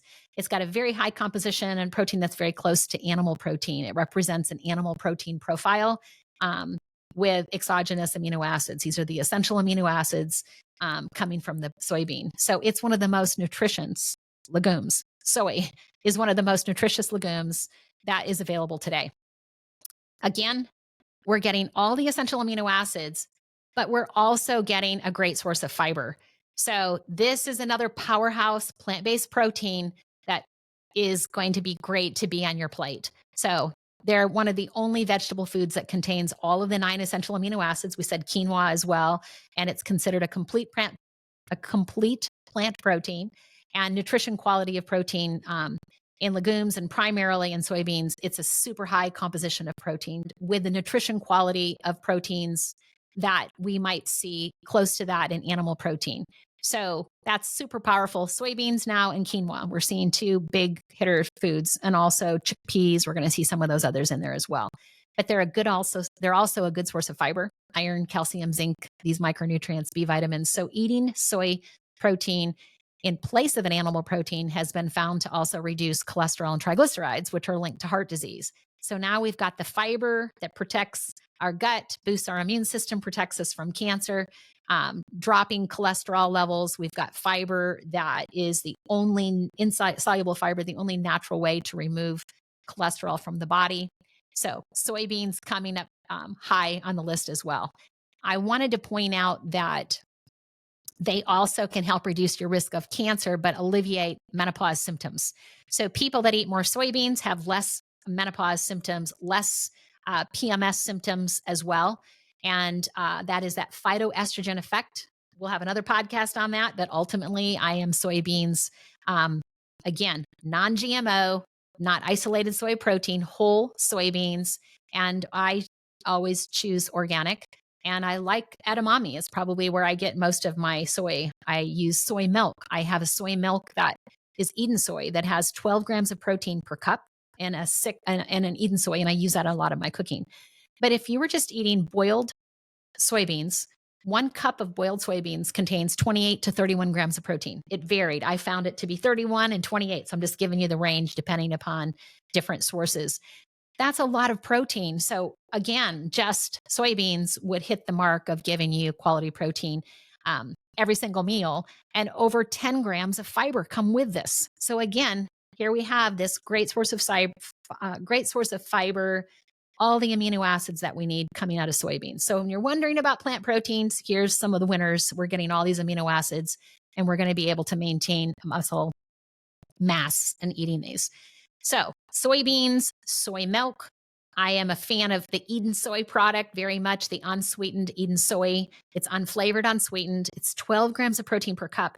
And I just like to use it for cooking, not to drink. If you were drinking it, I would probably add a little water to it or ice to it or something like that, because it's not for the, I'm just trying to supplement. You can put that in a smoothie. I use it for making cream sauces. I make all kinds of things with that product. And again, I don't recommend, I limit isolated soy protein. A lot of the protein powders have that. I always look if I even have a protein powder, and I do use them for some things. They're great to boost the protein in, say, a muffin or something that I might use for my children or something like that. And you can find protein powders, soy protein powders, pea powders from Whole Foods, and that would be my preference. Edamame, again, that's the soybeans in the premature pod. It's like a pea pod. You can buy those frozen, and they cook about like 1 minute on boiling them. If you buy frozen edamame, you can buy it in the shell and in the pod, and you can buy it with the pod removed if you just want to cook it like you're making peas essentially, and throw it on salads and throw it in soups. And it's just a way to boost your protein and feel full, crush hunger, and help you really build muscle and lose weight and drop body fat. So it's awesome. Tempeh, tofu, miso, these are all soy products. Peas, chickpeas, lentils, peanuts, cooked kidney beans, black beans, garbanzo beans all made the list. And again, these are excellent sources of amino acids. I started with some of the plant proteins, but eggs, again, are the gold standard, the excellent source of protein. They contain all the amino acids, the essential amino acids that you need. And they're better used by your body than even a casein, and some researchers even better utilized than soy. So that would sort of be the case with that. Turkey, high amounts of tryptophan. It's an amino acid that the body uses for the B vitamin called niacin. So it's really good for digestion. Tryptophan is what is the winning thing of what we say is turkey is good for, and it can help contribute to producing serotonin, which is a mood regulator and helps people feel happy. So again, I think you don't need turkey to do that, but also turkey is a high quality, good source of amino acids. Cottage cheese, it's again, dairy products. Mushrooms come on the list with a total of 17 amino acids, including all of the essential ones. So mushrooms is a big one. Unfortunately, I'm allergic to them, but mushrooms could be also awesome for anybody that is lysine deficient, because they have a good source of lysine. Fish hits the list with all the essential amino acids. Salmon high in amino acids, and omega-3 fatty acids to support the heart and other health. So salmon, I would put for any type of animal product that has a mother. It's hard to beat a good source of salmon for that. And again, if I had grown up eating salmon and I liked it, that's something that I would easily include in my diet. I just don't have a taste for that, but I definitely am impressed with the results of what I see and the research from it. I want to talk a little bit about when should I consume my protein? So if you're exercising every day, you'll always have, I like this, Dr. Loon said this, if you're exercising daily, you've always had 3 meals prior to your exercise event. Or if you're a 2 meal a day person, you've had 2. So thought that was kind of interesting that what you're eating prior and our routine of how much glycogen we store in muscles is all based on this rhythm of more regular exercise and eating well. But the process of protein turnover is increased with resistance training, and it can remain elevated for up to 48 hours, especially people that are starting a new resistance training program. So those sore muscles that we get. So it's really important to provide enough energy to give us the protein that we need. And so we need to make sure we have a sufficient pool of amino acids available during this time to repair and build new muscle. So that's our whole goal, is that we're building muscle, and we've got to make sure that we meet those protein needs and that amino acid pool. Eating protein right after we exercise. Again, we've seen this anabolic window, and that it demonstrates that it's important for us during this, maybe that's within an hour of exercise, that this anabolic window, that protein intake can have the greatest influence, especially with resistance training for people that are doing that type of training. There's several studies that have demonstrated that protein ingestion following an acute bout of resistance training stimulated even further the muscle protein synthesis for up to 3 hours. But if you didn't and you failed to eat after exercise, it can limit protein synthesis and therefore limit the potential progress in lean muscle and tissue, skeletal muscle development. And again, that was my new thing to look at for this podcast, since I've been focused on the growth hormone surges. And so this anabolic window, I saw so much that I was very convinced that this would offset my growth hormone conversation. And it's time for me to start doing that as well. So this will be something that I will begin recommending, because I saw a ton of research from experts that I have great respect for. So that there's this anabolic window that we exercise within an hour of exercise, and it has a great influence, especially from resistance training. Dr. Dean Ornish suggests it. He has a 20 to 60 minute window, but ultimately most of the research is saying within 60 minutes. So again, this is moving me to a new position on this topic. Let's talk a little bit about what enhances muscle protein synthesis. simply eating stimulates muscle protein synthesis. So that's an easy one. And then protein ingestion. So we need to eat protein, particularly proteins with amino acids that are directly focused on stimulating muscle protein synthesis rates. So the amount of protein is important and the types of protein are important. So we've talked about the essential amino acids, these branch chain trio amino acids that are optimal for anabolic response to stimulate muscle protein synthesis. And we're also seeing their impact on improving glycogen storage. So that's helping us also exercise longer before exhaustion because we've got a better fueled muscle. So now, after we eat, we have a dietary intake from these amino acids that our body can retain and use in this amino acid pool and be able to trigger protein synthesis for the next 48 hours. So it's very important for us to identify. We want to identify the dietary protein characteristics that modulate protein um, anabolism versus how we can. Let me start over with that. So we really want to focus on what are the protein characteristics that can stimulate uh, muscle protein synthesis. We want to look at the capacity of how much protein that we're eating to stimulate it. We want to look at, are we eating animal protein or plant protein? What's the digestibility? Food texture. I've highlighted on these already, but food preparation can modulate the protein digestion and absorption. So like removing hulls from beans can improve protein digestibility of beans. Blending beans makes a difference. We see that even with cooking broccoli versus raw broccoli, we'll get more absorption from different nutrients and things. So we're seeing this with amino acids. But I thought it was interesting that they pointed out, Dr. Peter Attia in this study with Dr. Van Loon, his work was that steak, just how we chew, how well we chew. A lot of people don't chew really well. That ground beef actually has more amino acid um, availability than would say if somebody was eating a steak and not chewing it properly. So how we chew, how we cook affects the amino acids. And then we have our total amount of the total amount of dietary protein and making sure we get the amino acid composition that optimizes muscle protein synthesis.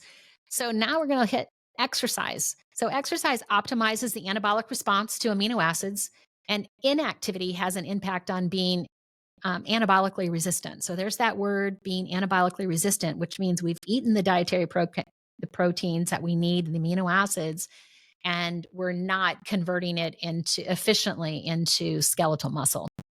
So Dr. Luc Van Loon suggests that it's the exercise that makes you respond way more to the same or less amount of protein that you ingest. I really like that statement. I will highlight it here several times because, so basically, if we do a little bit of exercise, more of the meal that we eat will actually be converted to muscle. In other words, even if we do just a little bit is what we're saying here. And this is what he's talking about is if we can just do some exercise. And again, I've talked about to balance blood sugar, let's do a 10-minute walk after every meal. So this is even, maybe we add some resistance training as well to our walk and just look at how we can best utilize and convert the protein that we eat to muscle. Dr. Peter Attia has talked a little bit about this android depletion therapy for patients that have prostate cancer, and that it really needs to be recommended. And I really liked it. I wanted to highlight it here that he recommends that resistance training 4 to 5 times a week would be really important for men that are going through this type of treatment for prostate cancer. So this exercise could try to help offset this hormone drop so we don't lose muscle mass from this change and this drop of this android depletion therapy. So I thought that was powerful. So again, women have less testosterone than men when they're before menopause. And so this would also work for when women say, well, I don't have enough testosterone. Again, it might be that women may need to do more resistance training to be able to offset it. If men with this android depletion therapy can see an improvement in muscle mass building, even with that treatment, then that could give some hope to women as well. Just a thought there on his recommendation and how we could apply it to a more female audience that we may have. And aging and lower anabolic muscle building may be more related to exercise. So I thought this was interesting because aging we can see can cause more anabolic resistance. And so this basically the point we're talking about here at the top of the show was also reiterated here that it might not be the aging that's the issue as we age, but that we're becoming less active as we age. And that might be our problem with the issue with protein muscle anabolic activity being decreased. So the muscle is responsive to exercise at any age. So ultimately, we might, for different reasons, not be as active. And we'll talk about some of those things that impact people as they age. An immediate post exercise consumption of dietary protein that stimulates muscle protein synthesis, even waiting as little as 2 hours, can blunt the response of muscle protein synthesis. So, this is my learning point because I was focused on that 2 hour window to wait for insulin resistance. And now I'm seeing this research. And there's a study from Rasmussen that found elevated protein synthesis in those consuming 6 grams of essential amino acid proteins post exercise and comparing them to a control group. So, that's just one of the many studies that I saw. This really lined up very consistent and highly recommended. So I'm going to get on the wagon with the recommendation as well. So preservation of skeletal muscle is really important in maintaining metabolic health and our functional capacity. So muscle mass maintenance is regulated again between how much muscle protein we're breaking down and the muscle protein synthesis rates. And we want to have that healthy balance to that. So we want to make sure that we are highly responsive to both muscle protein breakdown and synthesis. And this is most responsive when we have a healthy protein amino acid structure and a healthy diet and physical activity. So we can exercise to improve our anabolic resistance and our insulin resistance. So let's remember that. That's going to help us balance blood sugar, fuel the cell, glycogen storage, all the good things, help us feel full because that's what insulin does. So we don't overeat. And the anabolic resistance allows us to actually build skeletal muscles with the protein that we eat and not store it as fat. So let me start this over. So we can add more total protein if we want to maximize our muscle mass and build strength from prolonged resistance training. And so I think that's one of the summaries of today's episode. And eating plant proteins combine many types of proteins, have a distribution of amino acids that can be very similar to animal protein. We can add more protein to our meal to make sure we're digesting at least 20 grams per meal. So we could increase, if we're focusing on more of a plant-based protein diet, we could increase that up to 30, 35 grams per day. 30 to 35 grams per meal from a variety of plant proteins. But I have found 20 grams per meal from highly digested, cooked correctly plant proteins do the trick on people that are eating about 1,500 to 1,800 calories a day. And again, I would start moving that protein up as the calories go higher to meet whatever your personal needs are. So combining plant protein with dairy proteins like whey and casein has been very powerful. Again, that makes a super easy combination, and that's a lacto-ovo vegetarian. We've seen a lot of good research that lacto-ovo vegetarian requires less concern. Am I making sure I'm getting enough? It's an easier way to do it. And again, I was raised as a lacto-ovo vegetarian. And so it means I didn't eat the animal flesh or the muscle, but I ate dairy protein and I also ate eggs and with a lot of plant protein. So that's been kind of the combination that I grew up with. And it's a very easy combination to get all the amino acids. So animal foods, if you're combining dairy products and whey, you're a lacto-ovo vegetarian, or if you're on a full whole food plant-based diet, you can get the amino acids that you need. I just like to highlight that it's just really important that, let's say specifically if you're restricting calories so that you can lose weight, or if you're dealing with an illness that reduces your caloric intake, that we make sure we're getting the right percentage of protein, the right grams of protein each day, so that we are not losing muscle mass as we age and as we deal with the life cycle of what may come along our way or illnesses that come along our way. And there could be a need to add whey protein or add eggs or add those things to your diet. Like in my situation, I've been whole food plant-based, and then I get an allergy to wheat, and I have my allergy to mushroom, my allergy to peanuts that has come along later in my life. And it's kind of moved me back to including a little bit more of some of the dairy protein, just to make it easier in my diet since things began to be more limited. Another thing that was pointed out was adding a 20-gram evening snack, just a simple evening snack like a hummus or nuts and an apple or something that you're just getting about 20 grams at night, and people waking up in the morning feel just as hungry in the morning, and it's a way to add 20 grams of protein in a day. And so I do that many times for people that have, say, diabetes, and it's just kind of a protein focused evening snack. And it's a way for someone that maybe has a poor appetite, somebody that is elderly and just eating more small meals throughout the day. Add that evening PM snack, and sometimes there can be a real benefit to it. People that have diabetes are, we know, insulin resistant, but we're now learning that they're also anabolically resistant. So again, exercise helps both. It helps improve insulin sensitivity and anabolic sensitivity. So those are exciting things as we see the benefits even with diabetes in improving this. So I think we've hit it pretty well, but just to highlight what slows down or blunts muscle protein synthesis and causes this anabolic resistance, and how do we overcome it? So we can see that muscle protein synthesis response is blunted by many characteristics, and the result is skeletal muscle loss. So we're starting to lose muscle mass. So number one can be, it happens to everyone, is its age is a significant factor. So as we grow older, our bodies become less efficient at processing protein. So there's a lot of research about this, that even though the muscle is responsive to activity, even when we're feeding them the same amino acids, there's maybe a 35% reduction in this triggered response to build new muscle mass. And so those are the things that we have to offset as we age. We also consider that as we age, we may be less able to exercise as much. So muscle inactivity is another major factor. Physical activity, particularly resistance training, enhances our body's ability to synthesize protein. So it makes us more sensitive. And so as we're looking at how can we be anabolically sensitive and insulin sensitive, we're again seeing that that is activity. Being physically active can really enhance our body's ability to build muscle. Again, illness or injuries. People that have diabetes are more anabolically resistant.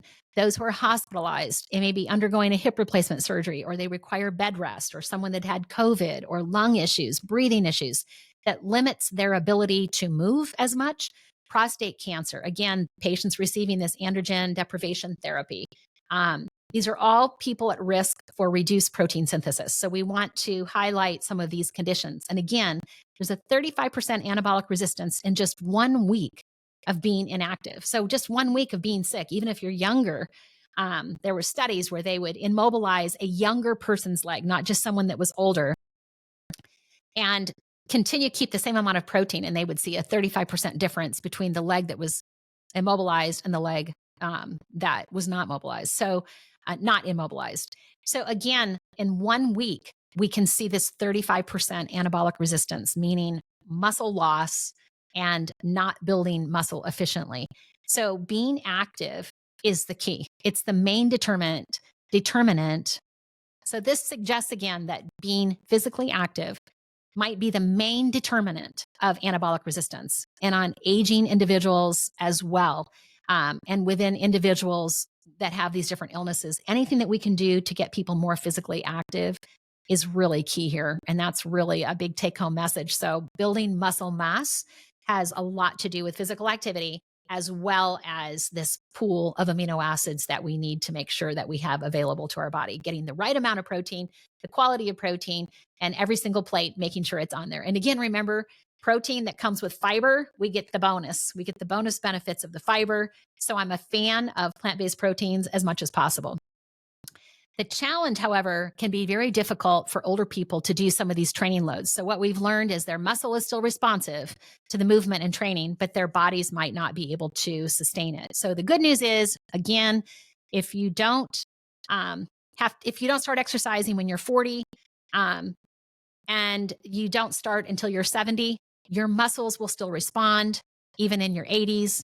It's exciting, but ultimately being physically active our whole entire life makes us as healthy as we can be.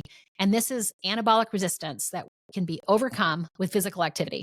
So again, that's kind of the highlight of today's session. I think I've hit that pretty well, but I think one of the key points that Peter T, I got to hit this before we close this up, is that some of the cycle, if you look at your grandparents and what happened in their last 10 years, or your parents in the last 10 years of their life, and it could be some event or illness that happened that could affect their illness or a surgery or a hip replacement that they became physically inactive. And so as we look at sometimes those trigger a decline that we can't turn back from. So it's so important for us to stay physically active. And when we have these cycles of short inactivity or sickness that make us vulnerable, we can lose a lot of muscle mass. We can get anabolically resistant by 35% in a week. It's really important to get back and start moving as quickly as we can. So one of the other keys that I really like that Dr. Peter Attia talked about, and I want to hit it, is the atrophy of type 2 muscle fiber. And this is described as, he describes it as a hallmark of aging, right up there with decreased mitochondrial function. I put in there boosting our body's natural health defense, all of the things that we typically put with aging. But I wanted to talk about what these type 2 muscle fibers are. So as we're talking about skeletal muscle, there's also this type of muscle fiber that is used for activities of very short duration that require significant power and strength. And so sometimes they're referred to as the couch potato muscle fibers. So people that are inactive need to be able to run quickly or lift something in an emergency. And so we suggest, for instance, a patient that comes home early, they have COVID or they have a health condition, and we move their bed downstairs and they stop walking the stairs. And they will not, if they're just walking, you will not recruit these type 2 muscle fibers from walking. So stairs, standing up and down, if somebody's elderly, standing up and down from their chair several times, even they're suggesting on the toilet, just 3 or 4 times standing up and down at the toilet. But keeping stairs, these types of activities that can keep these type 2 muscle fibers active is another really important part of staying active and not declining, because these tend to decline with age. So that's why there's more to just than just maintaining muscle. It's also really important. Dr. Loon suggests this as well, is that we maintain these type 2 muscle fibers. So walking does one type, resistance training does another, and some of these quick, and that's where the HIIT training is really powerful because you're getting that. But just remember, as we age, stairs and things like that are the natural way to do it, but just keeping those muscles strong. Another key point is age-related muscle loss. So we're learning that the muscle loss might be happening in short successive periods of reduced physical activity as people age. So they might be active, but they're getting a urinary tract infection, or they have other illnesses that they're dealing with more because their health defense is starting to decline. And so then they they lose muscle during these short bouts and they never fully regain their muscle. So it's ultimately, is it a demographic versus a physiologic process of slow decline in muscle? And that's kind of the challenge. It adds up to maybe the last 2 decades of life, we have multiple bouts of losing muscle loss in these demographics, and we never regain that. So by the time we hit our 7th generation, then our 70s, muscle decline again accelerates naturally. And by our 80s, even more. This is a more rapid, and sometimes it appears almost irreversible. It's been referenced even as a catabolic type of anabolic resistance, where we're losing muscle mass very quickly, and it's very difficult to rebuild it. I want to highlight here then that as we look at these age-related declines that can happen from many short-term bouts of illness as we're aging, another component would be the yo-yo dieting that's happened sometimes in our 20s and 30s and 40s. We don't need to add yo-yo dieting of muscle loss. That's no different than these aged people that are having short bouts of illness, losing muscle mass. That's exactly how a lot of our quick, easy, permanent, restrictive calorie diets are. And at the end of the day, that's why we would be better off to stay at a healthy body weight. I'm saying at an overweight body weight and just hold it versus a yo-yo dieting throughout the life cycle. And that's because of preserving muscle, how powerful it is. So again, sometimes it's not deliberate, but if we talk about, hey, let's go to the beach for the weekend and have a vacation for a week, and let's just sit at the beach all day and do nothing. Again, let's think about our grandparents. Let's think about these bouts, these surgeries and these small bouts that stopped and caused muscle loss even in just 1 week, and how we can't regain that. So let's think about what we're doing at younger ages as well, and how can we maintain our muscle by being physically active all the time, every day in our life, and also eating the right amount of protein. The Douglas Patton Jones is a late published this. He called this the catabolic crisis model, and that's just this rapid decline of muscle mass. And I just thought I would highlight that. So bed rest, again, just one more stat of this: 1.4 grams of muscle was lost in just 1 week of bed rest. So this massive decline in this oxidative capacity and insulin resistance is really a lot, and a lot of people just don't recover. So a hip replacement, sometimes, a hip fracture, some people just don't recover from that and some of the problems with it.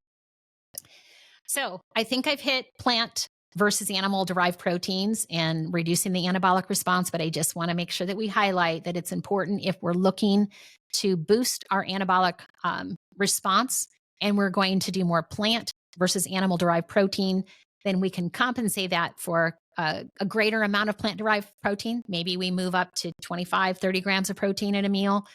Make sure there's a large variety of very digestible and absorbable proteins. And then there is an option because we want to make sure we get that balance of amino acid profile. So we have to do it smart. And so if you're not going to be eating dairy, you're not going to be eating eggs, and you want to be all whole food plant-based, then it's very important for us to make sure we are getting enough protein, getting these quality proteins at every meal, and not filling our plates up with refined foods, but really getting these quality plant proteins. Then I'm not concerned at all. I feel like it's a very optimal diet because then we've got all the fiber. We're fighting all the other lifestyle related diseases, and I think it's optimal. If you're trying to follow a restricted diet and you're trying to lose weight and you're worried you're not getting enough protein, then again, we could look at supplementing with a plant protein powder and some of these essential amino acids that could be in that protein powder. And again, I like to look at whole food protein powders, and I have a list of them. I'm not a big protein powder person. I just don't like the taste of them particularly, but there is a place for them, especially in the elderly, especially for someone that's sick, maybe in muscle recovery after exercise where you don't want to stop and eat a meal, or you just don't feel like it, or you live alone and you just want something quick and easy. I've got the super smoothie that powers through a lot of plant-based proteins. You can just boost up how much protein you want to put in that by adding more nuts. You've got flaxseed in it, but you can easily throw in to that a protein powder as well if you want to boost the amino acid structure of that. So again, I wouldn't be concerned about transitioning to a plant-based diet, even if I'm talking to an athlete, unless we're really trying to lower our energy intake and in turn reduce protein consumption. And they're also trying to build muscle and lose fat. So I think that's the person that we want to really talk to, is make sure we know what we're doing when we're an athlete, we're moving more. It's ideal. This is the ideal picture. But I think it's really important. It's why I'm here at the Wellness Table, to make sure we're doing it right, fully informed, and getting quality plant proteins. Make sure we're getting enough protein at every meal. And for everybody on an omnivore diet or any diet, I recommend at least one plant-based protein at every meal. You're getting this mixture of amino acid structure, and you're getting the fibers from these plant proteins. And then if you want to add dairy, eggs, any types of meat, animal proteins to it, go for it. But I just say don't do that in place of at least one plant-based protein at every meal.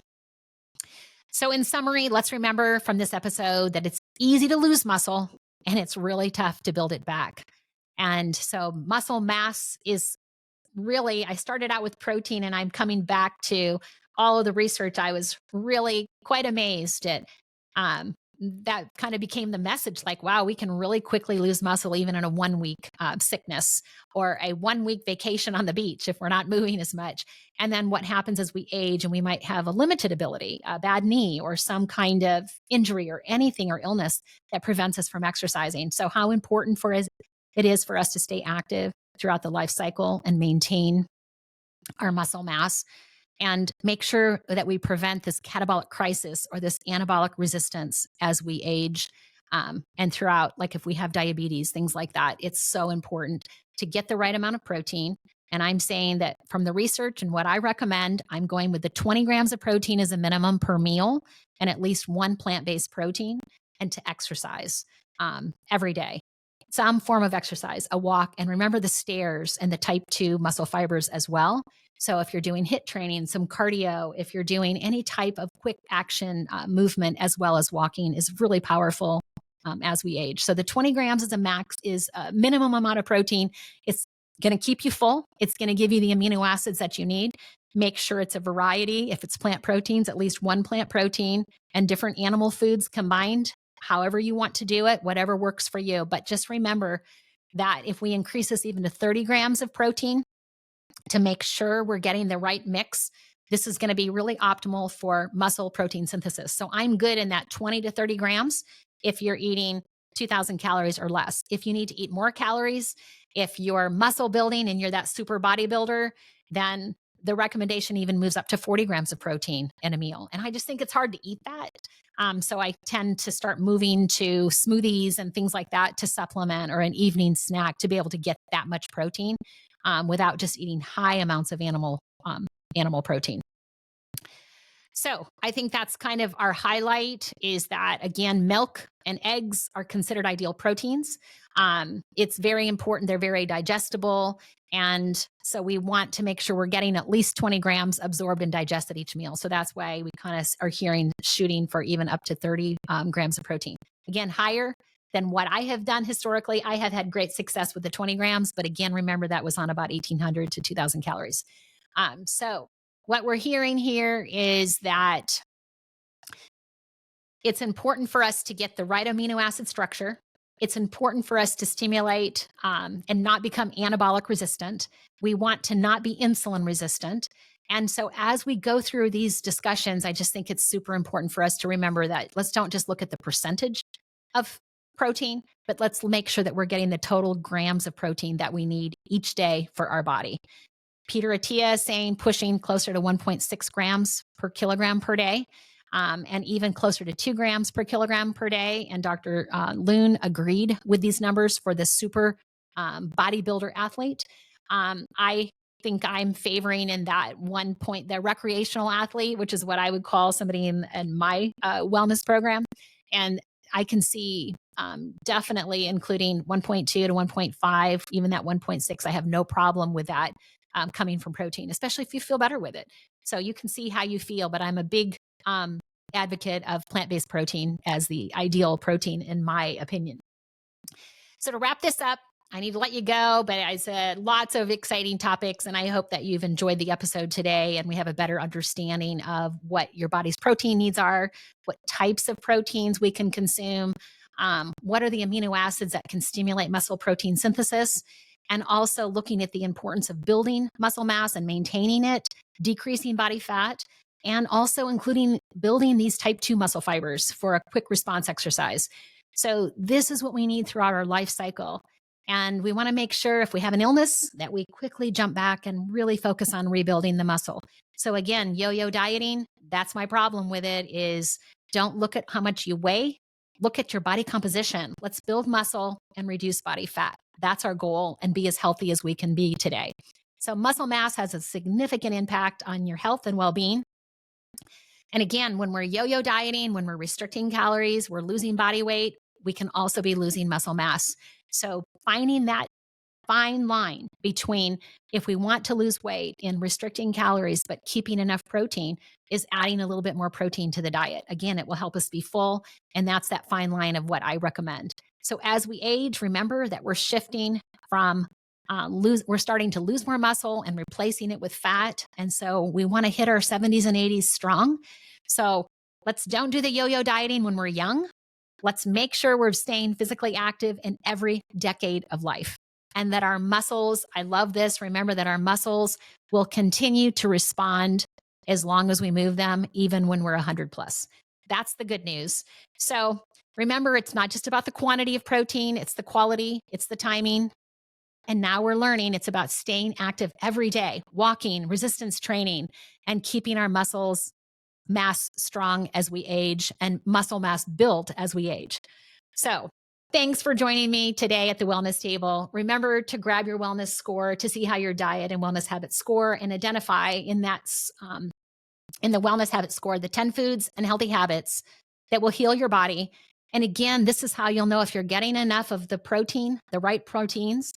And you'll also see in this score, am I moving enough? Am I that moderate athlete that we talked about? And the Nike, I love the Nike. If you have a body and you're moving it, you're an athlete. And so that's I added if you're moving it to the wellness, to our mission here and our message for what is an athlete. But I think it's a great mission statement that Nike has, and I'd like to share it. So just know that I will see you all next week at the table.